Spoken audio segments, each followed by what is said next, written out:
Persephone's Abduction, a story of loss and return. In a meadow filled with vibrant flowers, Persephone, the goddess of spring, danced joyfully with the nymphs.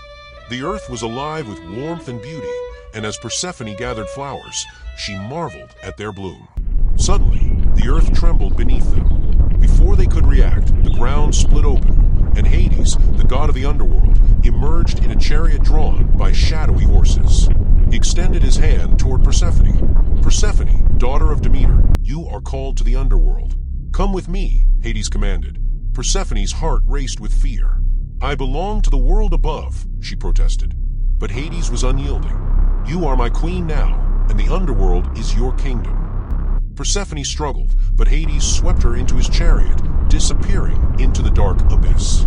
Mother, don't let him take me, she cried as the light of the meadow faded. Above, Demeter, the goddess of harvest, felt a deep ache in her heart. She sensed her daughter's absence and rushed to the meadow, but Persephone was gone.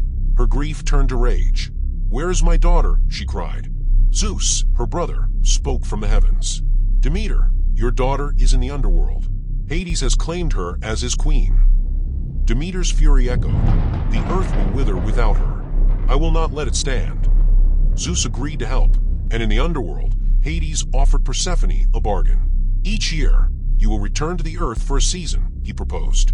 Your mother will have you for part of the year, and I shall have you for the other. Persephone, heart heavy with longing, accepted. For my mother, and for the balance of life and death.